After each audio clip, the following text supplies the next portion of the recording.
Seigneur, merci pour ta parole que nous allons proclamer. Seigneur, je crois à ta parole qui dit que l'Esprit du Seigneur est sur lui. L'Esprit du Seigneur est également sur moi. Il me oint pour annoncer la prospérité. Oh Seigneur, merci. Rends chacun la vie selon ta parole. Au nom puissant de Jésus, nous avons prié ainsi. Amen. Acclamons Jésus. Acclamons Jésus. Gloire à Dieu. Nous sommes venus dans le et nous sommes venus pour notre prospérité, pour devenir entrepreneurs. J'aimerais qu'on chante Mambo mon anglais. J'aimerais que tout au long de ces séminaires, il faut qu'on chante les chants qui doivent devenir réalité dans la vie de chacun.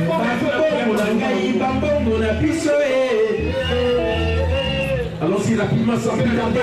Allons-y rapidement.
Acclamons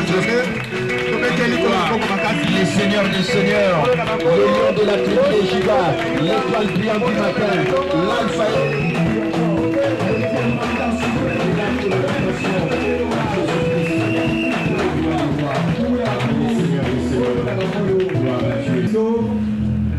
Lisons d'abord dans le Genèse, je crois que vous avez votre remise. On m'a fait le rapport, on m'a dit que les gens ne prennent plus de remise. Ne perdez pas la vision de cette année qui est du développement personnel. Tu dois tout faire pour dépenser ce que tu as payé. C'est pour ton développement. Tu dois chaque fois voir le ministre, la leçon qui sort pour ton développement.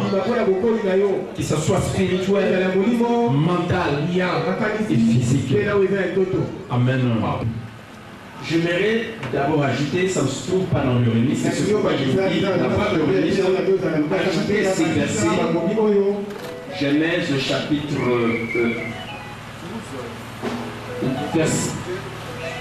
jusqu'au verset 3 d'abord. Vous ajoutez dans votre remise. Genèse chapitre 12, verset 2 et 3. Si vous avez trouvé, je l'ai pour vous au nom de Jésus dans la traduction que j'ai ici. La traduction de Louis II, français courant. La Bible dit, je ferai naître de toi une grande nation. Je te bénirai et je rendrai ton nom célèbre. Tu seras une bénédiction pour les autres. Je bénirai ceux qui te béniront, mais je maudirai ceux qui te maudiront. À travers toi, je bénirai toutes les nations de la terre. À travers toi. Amen. Je bénirai toutes les nations de la terre. Voilà la bénédiction de Dieu à l'égard d'Abraham, le père de la foi. Prenons le second passage qui se trouve dans le registre, Genèse chapitre 13. Genèse chapitre 13, le verset 2. La Bible dit, Abraham était très riche. Il possédait des grands troupeaux ainsi que beaucoup d'argent et d'or. Enfin, prenons Deutéronome chapitre 28, le verset 8.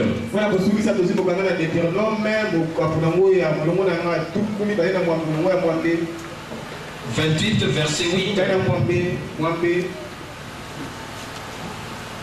La Bible dit, je lis pour vous au nom de Jésus, laissez-vous craigner.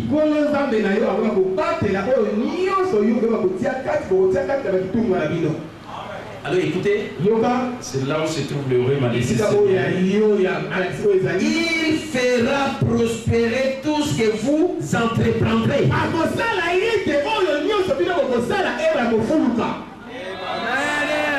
Soulignez cela dans votre vie. Je répète cela. Il fera, Dieu fera prospérer tout ce que vous entreprendrez. Entreprise, entrepreneur. Avant l'objet du démarrage de ces séminaires sur ces terres, Abraham, le tout premier entrepreneur, acclamons le Seigneur. Merci, mettez-vous.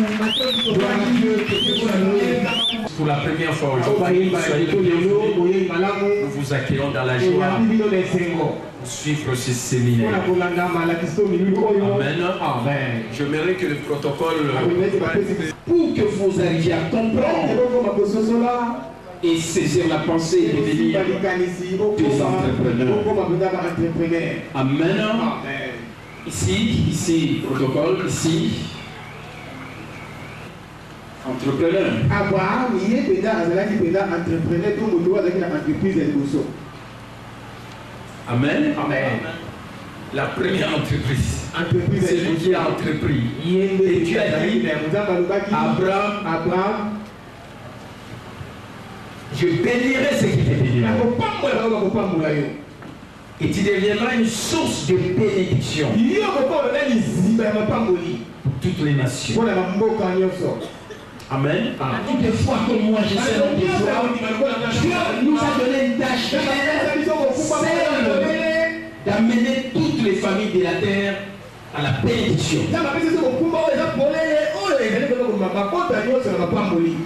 pourquoi je crois cela de dire aujourd'hui, les sont des fois se appeler amener toutes les nations, toutes les familles de la terre à la prospérité, à la bénédiction, à l'abondance.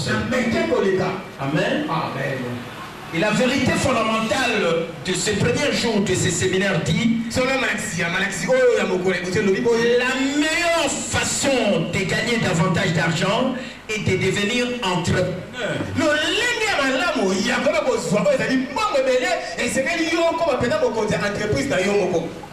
Amen. Amen. Voilà la meilleure façon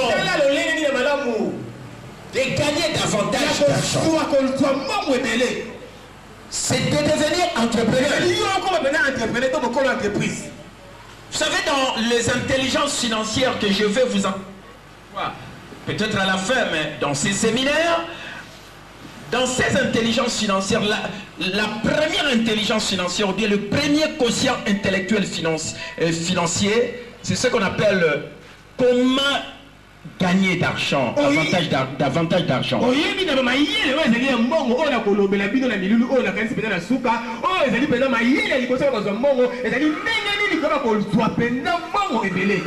Et moi je crois que c'est une question qui préoccupe tout le monde.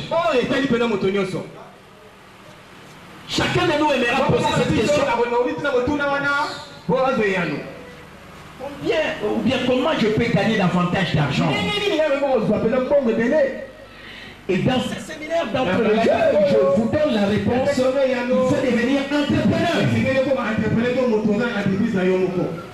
Et nous venons de lire dans Deutéronome 28, le verset 8, on dit Dieu fera prospérer tout ce que vous entreprendrez. Donc si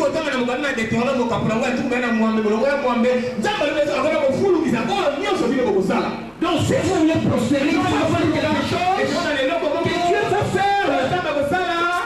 Il faut entreprendre quelque chose que Dieu va faire prospérer. Et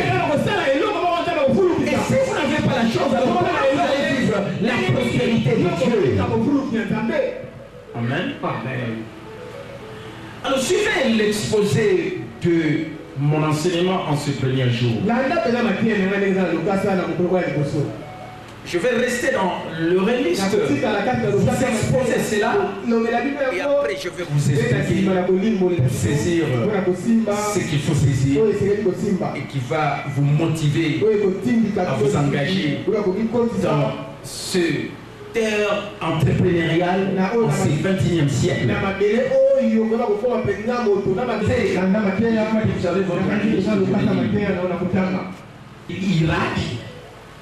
Irak pour se rendre à Canaan.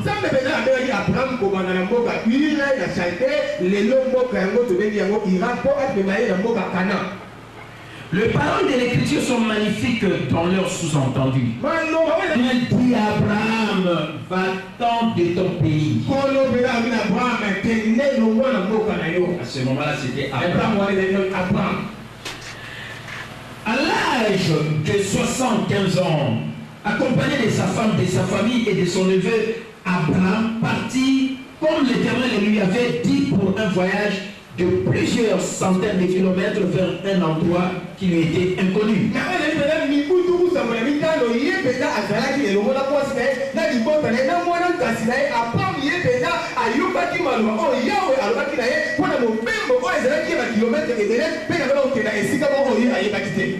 Ainsi en était-il de sa foi enfantine et confiante en Dieu d'amour.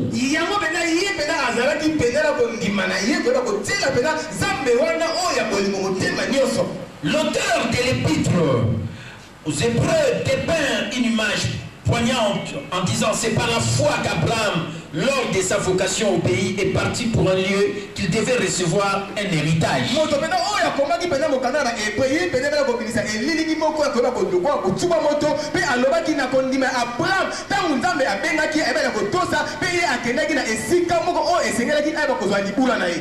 Oh, quelle grande foi il avait en Dieu. Celui venait toujours en aide, non de façon ordinaire, mais triomphalement, car il est écrit que Dieu bénit Abraham abondamment sur la terre promise avec des troupeaux, de l'argent et de l'or.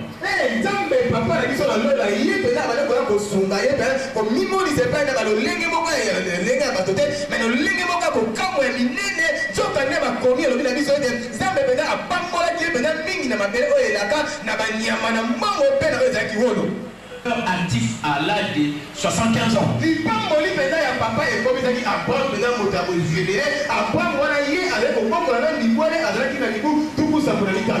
À 92 ans, il mena une armée au combat, il était éleveur, il était très riche en or et en argent. Et si Abraham était encore vigoureux à 100 ans, cela veut dire que vous deviez aussi avoir de la vitalité de vos 40 ans à 100 ans.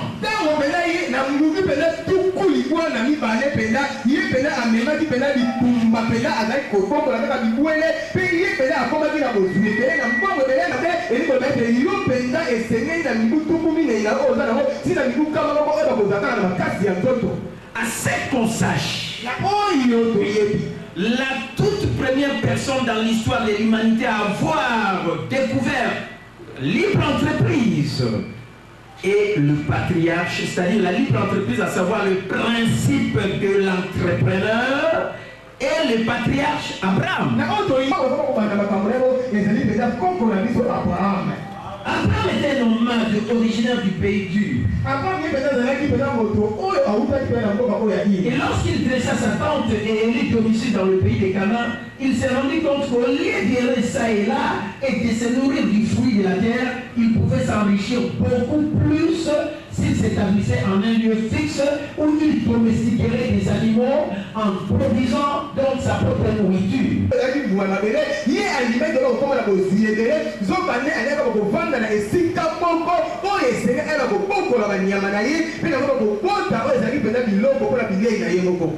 Abraham donc passa de nomade à fermier. Nomade en tant que chasseur-cueilleur, et il passe à un autre système économique, c'est-à-dire qu'il devient fermier, un agriculteur.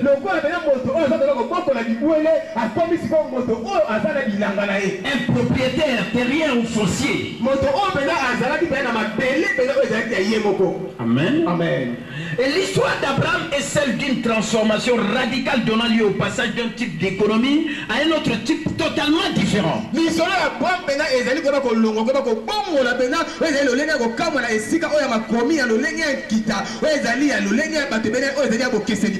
Qu'est-ce que cela alors signifie réellement? Un chasseur-cueilleur erre dans une région, prenait sa nourriture là où la trouvait et s'en va ailleurs lorsqu'il en a épuisé les ressources nécessaires à sa subsistance.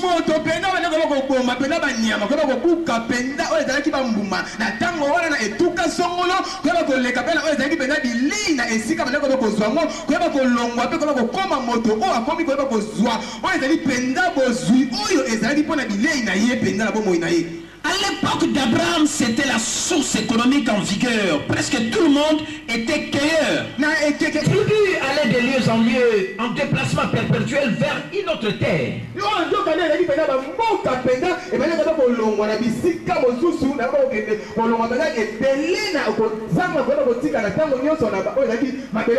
Et par contraste, les fermiers s'identifiaient à une terre en particulier et en revendiquaient la possession. Ils ensemençaient les sols et ils faisaient pousser une nourriture qui se renouvelait sans cesse. Étant donné que personne n'allait passer du temps à cultiver une terre qu'il ou qu'elle ne s'attendait pas à occuper au moment de la récolte, l'agriculture s'est fondée sur le concept de la propriété foncière. C'est très important. Au lieu d'aller piller et rechercher des richesses et de dépendre de la terre et de la température, Abraham s'est chargé de créer sa propre richesse. Celui qui crée la richesse, on l'appelle propriétaire d'entreprise, entrepreneur.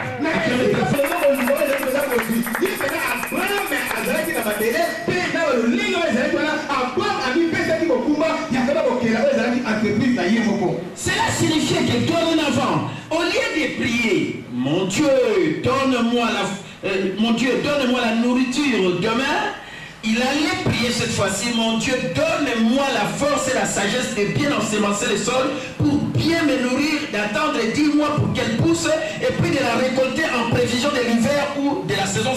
Amen. Le nom d'Abraham tel qu'il était à l'origine signifie père, et celui d'Abraham qu'il est devenu par la suite signifie père d'une multitude de nations. Dans le livre de la Genèse, Dieu promet à Abraham Un jour, ta postérité sera aussi nombreuse que le sable de la mer et les étoiles du ciel. Mon corps, habituellement rendu par postérité, sera rendu avec une plus grande justesse par les gens qui croient ce que tu crois. La postérité d'Abraham fait réellement allusion à tous les gens qui croient à leur capacité de créer leur propre richesse au lieu de piller ou de s'entretuer pour l'obtenir. Et voilà une excellente définition de l'entrepreneur moderne.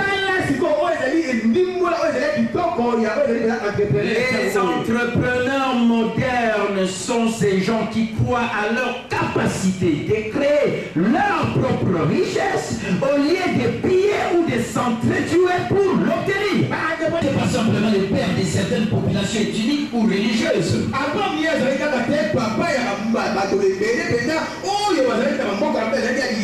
Vous savez, Abraham, il est le père, d'abord c'était Ismaël, l'enfant qui n'était pas de la promesse. C'est pourquoi vous voyez aujourd'hui ceux qui sont de l'islam viennent de cette souche-là d'Ismaël. Et puis il y a des juifs, le judaïsme avec l'Ismaël. Et aujourd'hui, nous, en Christ et Jésus, parce que nous sommes héritiers, nous sommes du christianisme. Amen. Voilà pourquoi j'ai dit qu'il y a le père de certaines populations ethniques ou religieuses. Et il était également le père du monde moderne en ce qu'il a inventé le modèle économique sur lequel nous avons fondé tout le développement de la civilisation. Amen. Et aujourd'hui, il est facile de tenir cette notion pour acquise, la jugeant normale. Mais à l'époque d'Abraham, il s'agissait d'un concept radical. Un peu combien il a dû être difficile à saisir pour les autres. Au lieu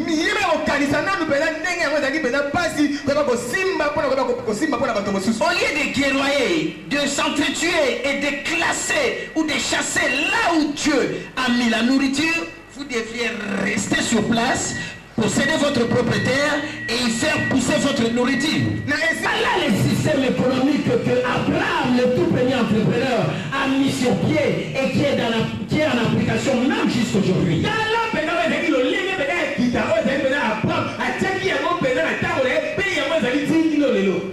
Au voisin d'Abraham, cette idée a dû sembler complètement folle.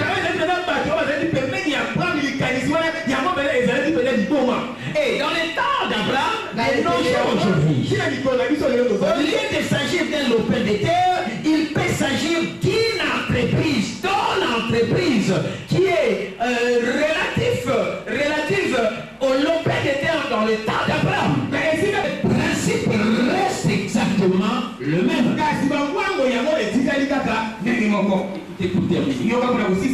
L'idée de la propriété entrepreneuriale, le principe, c'est ça le principe d'Abraham, c'est-à-dire la propriété entrepreneuriale, voilà cette idée, et ce qui a alimenté la croissance économique, et c'est là en œuvrant conjointement avec une deuxième force économique qu'on appelle l'échange, les libre-échanges.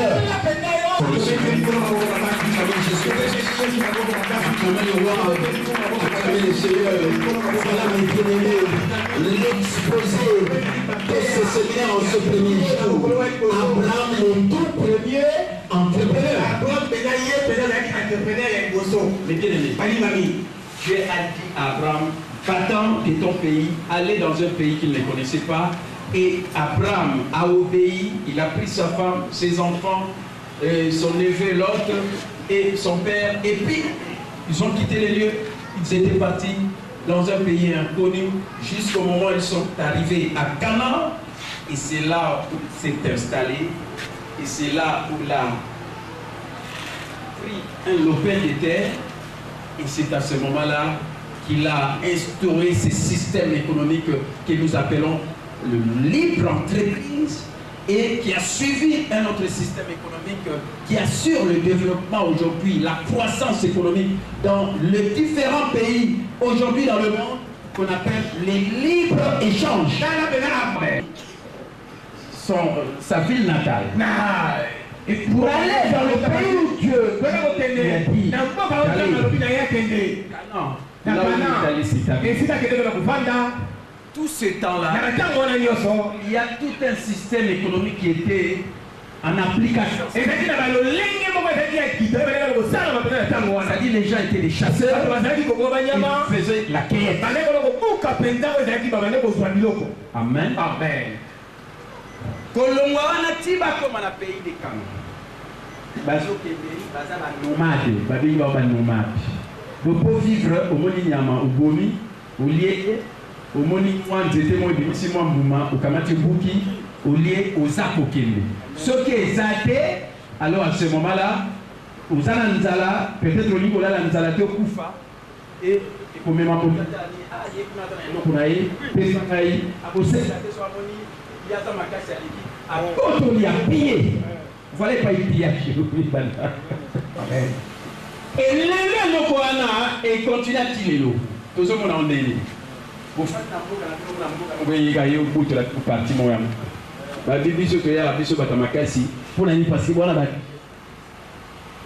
Et tout le monde exploite. Est-ce que vous comprenez? Et voilà pourquoi Abraham t'a envoyé. Asale loko moko na tango wana oyo batu ya tango wana bakokai ko comprendre en haute.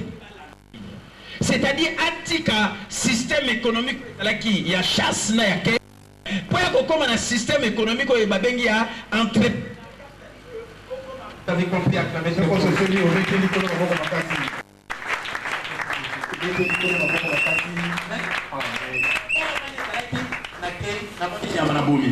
Na moni tete mbuma na kamati na jinali. Ce qui n'a zangi, ah, yom toza nango na ye na betio, na botolio pour nganalia. Voilà.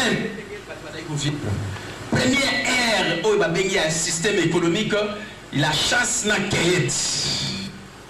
Mais déjà Abraham, ça soit qui poule na ba moment na le binon. Na comme il sika moko, on a continué toujours vie à nomade, autant na fan de sika moko, na niki moi terrain na ngai, ma belle na ngamoko ou na fandi. Lobby Nalia. Amen. Est-ce que vous avez la maladie? Alors, à quoi il faut qu'on ait la souveraineté? Alors, il faut qu'on ait la makasi. On a une copine de la bilanga, la moelle au peu de terre on a joué. Pour la boîte en bouma, pour son appoi qui ne t'en pas moi la misère ma poco na ngai. Pour après 6 mois, son allemand est comme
économique de l'Ongwa qui n'a pas de bazar pour ça la chasse, n'a pas de beaucoup à biloko, sur les motos et le pied, bah boy et le pied pour porter les locaux à moto. Ils n'ont pas molité. Amen. Amen. Quel Seigneur nous a pas fait sur ma casse, soit moi terrain, boire ma moumanacé, bon de la nous a pas fait 3 mois, au moins il y a un bambouba à la Kaboula Guinée. Baba soit qui comme souvent qui vote qui nous sommes dans la vie et nous collons la nuit sur toi amen. Il est là bah vous tout dans la il faut passer à après la boue sur Ibanini et à qu'il est dans la troisième étape on appelle ça bon et tracteur. Du coup les voya pour ça ni aubergine na tomate aubergine na tomate et voya té so il te dit qu'on l'a amen. Est-ce que vous avez un malam reçu? Entreprendre salam salam. Nzamba kopangola oyezali salam mabokona na yo. Il bénira tous les travaux de tes mains. Mettez l'ensemble maboko.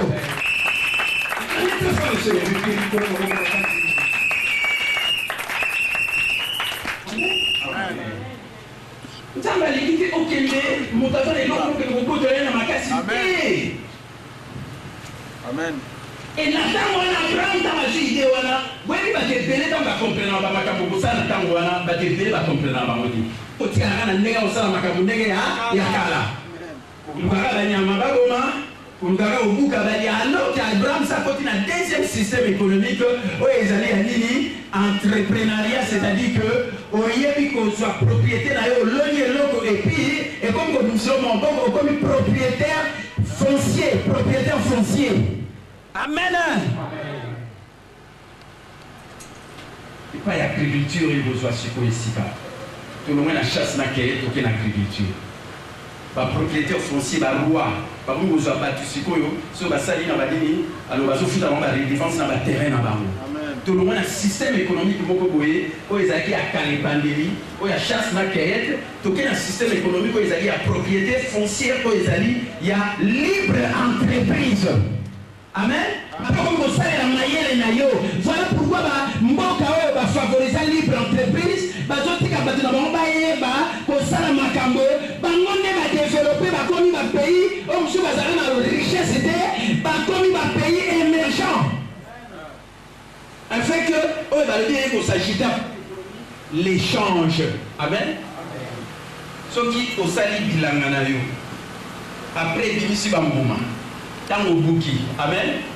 Siko biloko no siko buki bisika na iza ofele. Ok, na nzambe le dit bon, na ba kondo akoteka. Na nzambe ba nguku bakoteka.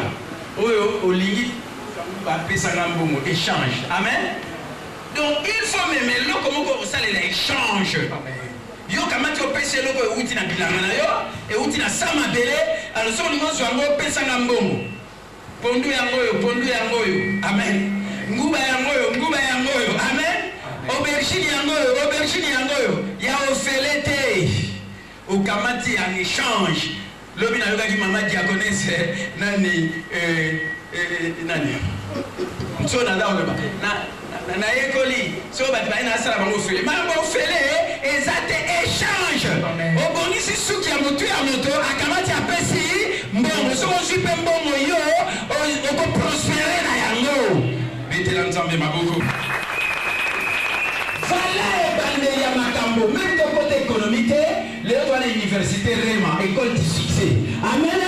Donc l'économie c'est même dans l'autre ya makambo bien. On comprend la bande kana Abraham. Amen. Il y a chasse à Kenya et au fond un système où ils allaient entrepreneuriat, aussi propriété là yo, au comme ils sont dans makambo na yo comme pour entreprendre, au bon exemple pambola, misala maboko na ngai et Dieu va faire prospérer tous les travaux de tes mains. Amen. Amen. Et petit yokani au babengi système économique à libre entreprise. Donc maintenant soit vous allez libre à créer entreprise là. Bamboko va favoriser va créer la libre entreprise et rendre ça la simalelo. Mais bah ouais va favoriser ceux qui lelo yo comme entrepreneur. Au comme ça makambu na talent on tamba cheka tina yo kama sikoli. Et ça ka sikoli kama mabelete. Na tango Abraham etaki lopin de terre. Mais na lelo lopin de terre comme il remplacer là ba bengi entreprise. Entreprise en ngo uta wapi? So ko si talent na yo makoki tamba cheka ina yo au bongoli yango na entreprise. C'est pourquoi Jésus a dit faites valoir vos talents jusqu'à ce que je revienne. Faites les commerces, faites les affaires avec vos talents. Les chapitres 19 verset. Amen. On continue le bâtiment dans la talenté. Quand on continue Nzambe, on le vit Nzambe dans le Kuta, alors c'est très grave.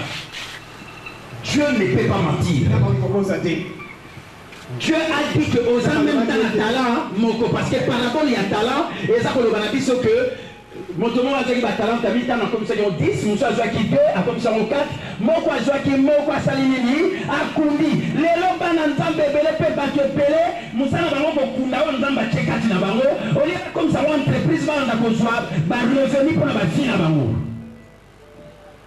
Bongo la talent na ye koma entreprise au sein de l'ango va faire commerce. Acclamez très fort le Seigneur. Dans les temps d'Abraham c'était le enfant de terre, mais aujourd'hui Dieu t'a doté des talents, des capacités. Dans ce type de l'employé, si vous allez au Kétika Lawana, on a ça yom to bandaki. mais en matière là, yo, ils allaient au coup de déplacer tout le monde employé, dans le temps partiel, le temps libre. Amen. Si on travaille lundi, puis vendredi, même temps, samedi, n'a pas quoi. Ou bien n'a pas quoi, ou dans le salaire, ou comme libre. Au coup de s'occuper de ma propre affaire, peut-être qu'on va travailler autonome, même les maillots comme propriétaire et entreprise ou bien entrepreneur. C'est-à-dire là, créer un système où les a existé. Et le système où les a existé, même si salité, il y a où les a ça dans la place de l'opération côté Mongo. Amen. C'est ça. Ça, moi, je connais. Amen. Et ça, entreprise, mon diva. L'open de terre, n'est pas Abraham Abandaki. Terrain, ils ont maluku kota kingakati. Amen. Tout ça qui bilanga, mukasali après même si va produit après et comme il comporte à bambouma et ça tenga na kei ngana fandi awa mais au système moko comme ko bote la yo mbongo comme propriétaire d'entreprise. Amen. Amen.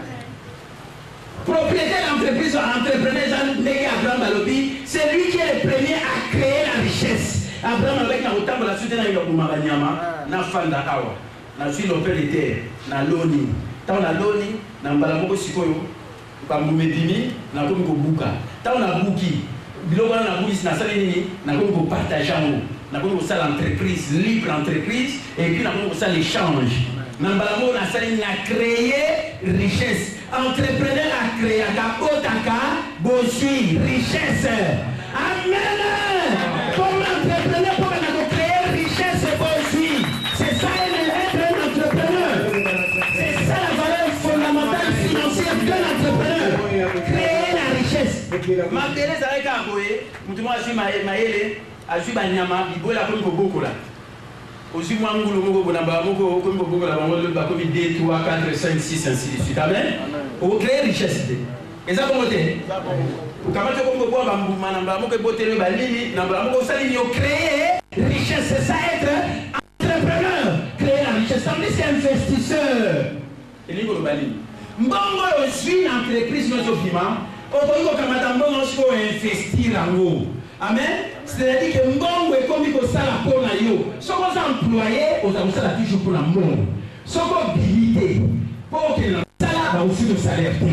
Si on dit pour que dans le magasin, on n'est pas au Tekaka, on consomme bon au parce que on parce que le magasin est formalité. Il faut que le Teka pour son bon. Bon, si on se retèque, on consomme bon au voilà pourquoi il faut créer une entreprise, même quand il y a sanitaire, il y a un peu de porte là, bon. Si on continue bon, créer richesse, on va mettre bon, on va investir dans notre propre entreprise. Mais si on bon, est comme il faut ça la bonne on va continuer comme ça la bonne bon. L'argent doit se servir. Voilà pourquoi il faut devenir un investisseur. Amen. L'argent travaille pour vous. Au lieu de continuer à travailler là pour l'argent. Prenez votre avenir en main. Et prenez la décision de décider est-ce que vous voulez rester en paix ou bien continuer à travailler. Et si vous ne travaillez pas, vous pouvez tomber malade. Alors vous n'allez pas travailler. Entrez. Mais si vous créez un système, ça va fonctionner. Même si vous ne travaillez pas, ça va travailler à votre place et ça va vous générer ce qu'on appelle le revenu résiduel. Le revenu passif. Entreprise Mbongo. Les bâtiments comme un milliardaire à partir il y a revenu résiduel. Si vous comprenez bien, je vais terminer pour vous expliquer cette formule. Je vais rentrer tous les jours. Cela veut dire richesse. Amen. Amen. Vous savez, la Bible dit, dans 2 Corinthiens 8, les riches que Jésus était, il s'est fait pauvre afin que par sa pauvreté, nous soyons riches. Mais aujourd'hui, quand tous les gens, ils ont reçu Jésus comme Seigneur et Sauveur, mais ils continuent à vivre dans la pauvreté. Mais c'est un paradoxe. Amen. Amen. Jésus était riche, mais il s'est fait pauvre. Afin que moi et toi, nous ne soyons pas pauvres, mais que nous devenions riches. Et spirituel, moi je vais vous enseigner. Je vais vous enseigner comment prospérer selon Dieu. Mais je vous ai dit aussi, les gens dans le monde, c'est pourquoi je richesse égale, vous voyez ici, richesse égale ressources physiques ou ressources personnelles disponibles. Oyo ozali nango ozwi oyo eza physique ezomonana ou bien ozwi ya yo moko oyo yo ozali nango. Amen. Multiplié par T qui est la technologie disponible. Technologie disponible. De quoi est composée cette technologie? Je ne pouvais pas tout mettre ici dans le tableau. Peut-être dans le registre de demain, je peux le mettre. La technologie disponible comprend trois choses. Amen. Il y a votre formation scolaire. Il y a votre formation professionnelle. Et troisièmement, il y a votre formation que moi j'appelle financière. Amen.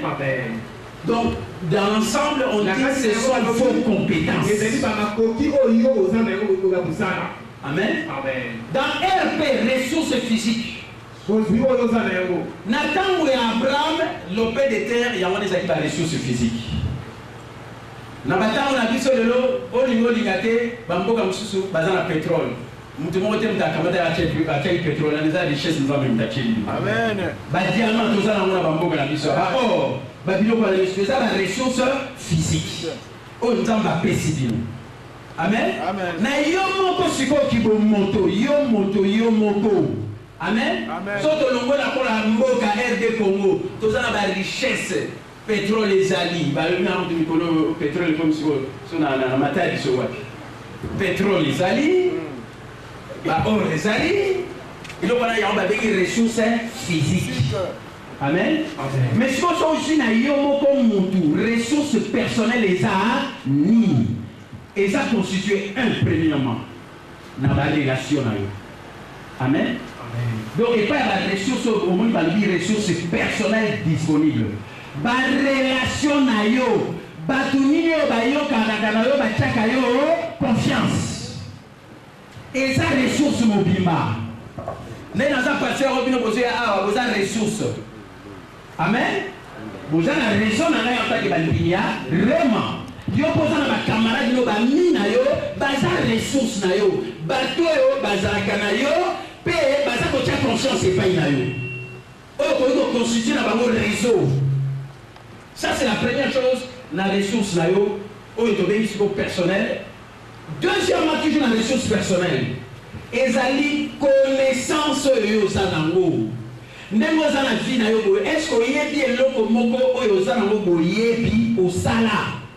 Nga par exemple, so tuni ngai na yebi nini, na oloba na yebi comptabilité, na yebi yango pona nini. Pour n'avoir connaissance à comptabilité dans la section commerciale, dans quelle université, dans la économie, gestion financière, dans quelle vie professionnelle, conseil permanent à comptabilité au Congo, oyo, et ça la comptabilité na yebi yango, donc on a la connaissance à comptabilité. Yo la connaissance à nini. Na yebisa yibi no bien l'église, na la connaissance à dactylographie. Amen. Ko beta machine papa lelo na ordinateur eza na ba clavier na zana connaissance ya dactylographie na yebi ko beta machine na clavier même na za kotalati. Amen. Et loko mibale eza connaissance et loko ni yo yebi na vie na yo. Voici ma biloko eza important. D'ailleurs eza base mon babuki ya séminaire. Amen. Ba relation ni yo za na batu. Bato ba tchaka yo confiance, so négligeant moté. La vieille fête des relations. Deuxièmement, la connaissance ni yo aux anamo. Et chez nous, nous sommes télé battu ni baldi que d'ailleurs on est toujours mon moyen. Et là on y est. On va on a aidé nos côtés, mais c'est grave. Mais yo maintenant colibo, o yébi loko mon côté, vous avez la connaissance et loko mon côté. Osez ba monter que ça ressources na yo personnel. Amen. Amen. Troisièmement, ezali ba heure na yo disponible, toujours na ressource. Ba heure na yo disponible. À part heure na yo akolala. Presque bien sur tout là 6 heures, hein? 8 heures du temps. So ba dit 22 heures. C'est à 6 heures du matin. Olongoli heure ya kolala. olongoli ba air ozwaka po olia. Amen. Olongoli ba air ofandaka na famille na yo na mwasi na yo na bana na yo. So olongoli ba air nyonso to na sikoyo otikala na ba air nini eza disponible ko consacrer na musala na journée moko. Amen. Est-ce que vous avez un malade? Quand vous êtes sur un mwasi na yo est-ce que ça va les bien?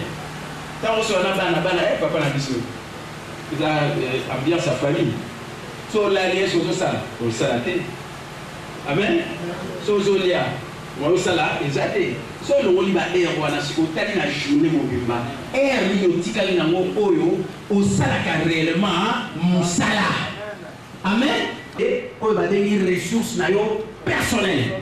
Et ça très important. Simba ya makasi. Amen. Amen.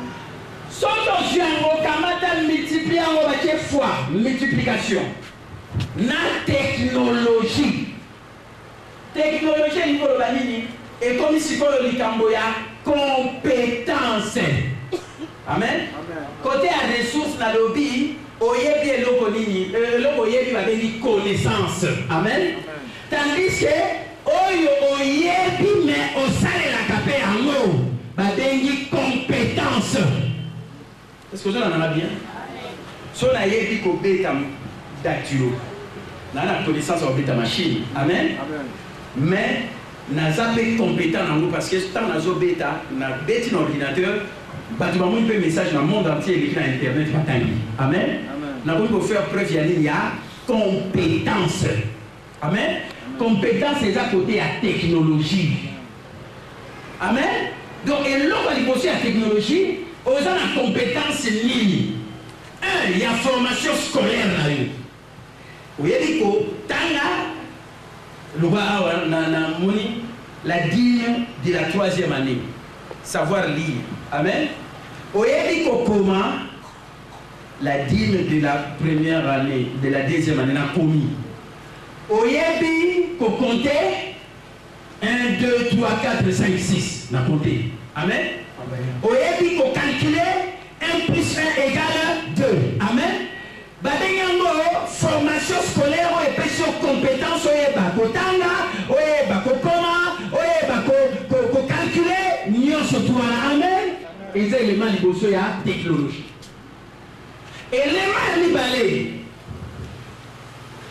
na compétence na yo za na formation professionnelle nini na yebi bino soki oyebi kobeta machine oza na connaissance wana machine wana soki okei na société mo la vie na hiyo beta machine bwana usitanga ina bana obeta la bino ba lettre papa obeti lettre après ba ko futa yo comme compétence amen vous avez une formation professionnelle et puis comme profession na yo musala na yo et ça on va lobby tout le monde qui va au balade esthétique na coiffure si on va faire les salons lelo après kuna ba tu va koya ba la si mutu la sala la manicure pédicure na ba maboko na ba makolo ba pesi mbongo ça c'est la formation professionnelle formation ligne ya profession oyo oyebi ko uta na connaissance oyo sanamo amen ya suka toujours la technologie ezali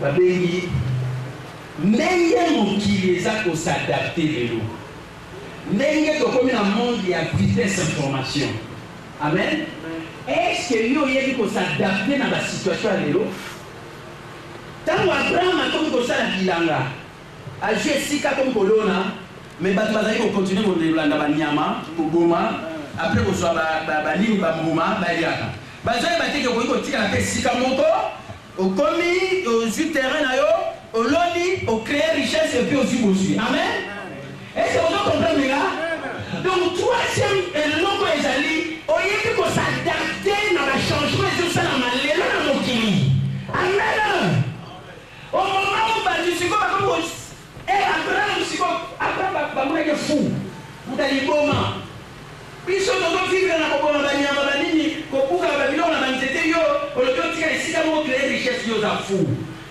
amen mais fou wana yo wana nde mutatikala de tout premier entrepreneur bapesa biso système économique ya libre entreprise pe oyo ememi na libre échange mpe tena nzambe mabuku donc troisième élément important la technologie Amen.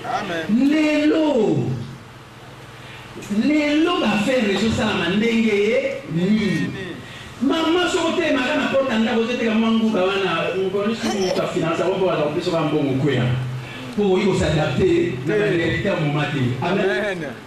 Lelo est que dans entreprise pour idéal. Ouais, l'équipe entreprise, nous sommes une entreprise en marketing relationnel ou marketing de réseau. Les longues entreprises, il y a 21e siècle. Oh, ils ont testé que ce qu'on contient, ils ont combiné ça, milliardaire, millionnaire, milliardaire. Alors que la société a les autres coups, parce que dans le système à Kala, il faut s'adapter. Les gens qui ont créé une entreprise, ils ont créé une entreprise. Il y a eu un système, il y a business internet. Le colon a la zalango. Au lieu, au PC $10, nous avons la chose, au PC 5, $15 à Pamba pour bannir l'entreprise. Le livre de 2 personnes, on a mis 2 personnes. 2 personnes, on a mis 2 personnes, il a mis 4. 4, on a mis 2, 8. 8, on a mis 2, 16. 16, on a mis 2, 32, 32, on a mis 2, 64, 64, on a mis 2, 120, 120, combien? Et ça, pour que les petits n'avaient mis le créer réseau, mais on a adhéré à un système comme on a créé qui est au quotidien, après créer le réseau, et on continue à bon et belé. Taxe au quotidien, on s'en même nanda qu'on a yo. Amen. Au moment où j'ai expliqué, et ben là déjà après la Deuxième Guerre mondiale, dans 1950, tout le monde a développé dans le mais le temps où on a là, on a la société, on a au salle. On a longwa. Après, si on a signé mandala là, bon, ouais, bima, tout ça, les 5 mois là, va foutre. Mais oh, les campagnes, ouais, bima, vous arrêtez parce que aux employés à Moutou, parce que ce système, il y a un moment, ils comprennent la montée, ils continuent comme ça à Makambakala, alors que ça, à Makambakala, c'est comme ça, les repos, on réussit. C'est ça là. Depuis, Nelo, Amen. Nakoki kokende kosala entreprise moko ese banda pe ko komema batu baza na bozui même tana na moke capital moke na binisha mo na koti et puis na ko gagner ba mbongo oyo même tana salité ko ko botela na ba mbongo. C'est ce qu'on appelle la technologie. C'est ça la formule. Na nina si ça peut même ça. Et ça na mbongo comme ce soir. Nous va Japon. Il y a beaucoup de pauvres qui sont de l'autre côté. Mais il y a beaucoup de l'URSS, l'Union soviétique dans le temps. Il y a beaucoup de richesse dans l'Union soviétique.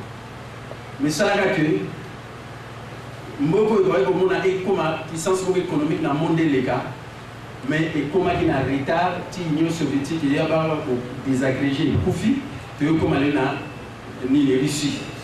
Vous avez un madame, mais Japon, les comme puissance économique, on est quand même là-bas, IRSS, parce que IRSS c'est dans ce qui est 9e en position, alors que le Japon est dans ce qui a été sur la 6e sur l'année. Est-ce que vous avez un madame? Et non, il y a ça donc ici. Frère, et ça, la ressource vous avez monté au bas, sur la RD, pour nous, tout ça, vous suivez, tout le monde toujours dans la paix, ça, vous suivez, mais tout ça caractérisé dans la pauvreté, parce que toujours ça, c'est la technologie. Oh, il n'y a pas de foi, multiplication. Il y a un monde des armes, tout il y a. Oh, il faut ça la pauvreté. Et comme ça, beaucoup de pays émergents, le coup la Japon, le coup la Chine, le coup la Inde, le coup la beaucoup de choses à commenter. Amen! Et c'est un de la pauvreté. Le coup ça, la technologie, la technologie. Ça, aussi à m'appeler, c'est tout ça là. Il doit souffrir en beaucoup. Amen. Vous allez en dire. Amen. Tout ça, la ressource. Partout. Bambouk est délai. Chine est un pays plus puissant dans Bambouk, surtout parce que le pays le plus peuplé dans le pays. Vous avez la madame. Mais ce sont les États-Unis. Pour aller parce que les États-Unis, ça là qui m'a yé. Secret à prendre, c'est libre entreprise. Bazam moka moko ba favoriser la bato ça la faire na bino. Bazo tika bino ko sala epi ko sala ba échange na bango ka mususu po de beli liboso. Alors quand on comprendre les secrets Abraham ya to fongama. Dans ba fongama il va comme deuxième puissance économique. Pas un exemple ma photo. Technologie. Soko yé pour la vie. vous en même temps autodidacte. Oui, vous en même temps pour ça la calcul. Oui, vous en même temps calcul. Oui, vous en même temps autant la moyenne pour aider. Même ton côté classe D. Mais formation scolaire est à base. Amen. Mais si on est là comme vous voyez, il y a un salam comme vous voyez, un métier comme le délayé pour les gens. Amen. Et troisièmement, si vous voyez qu'on a amélioré, on libérer le potentiel au maximum pour qu'on soit compétent dans les gens. Amen. Et tant qu'on est compétent dans les gens, on peut développer technologie, c'est-à-dire que vous voyez que dans le temps, vous voyez que vous voyez mon voyez, vous voyez dans la RDC, bateau. Le problème est ça. Au lieu de participer à ça, on crée, on innove le Congo.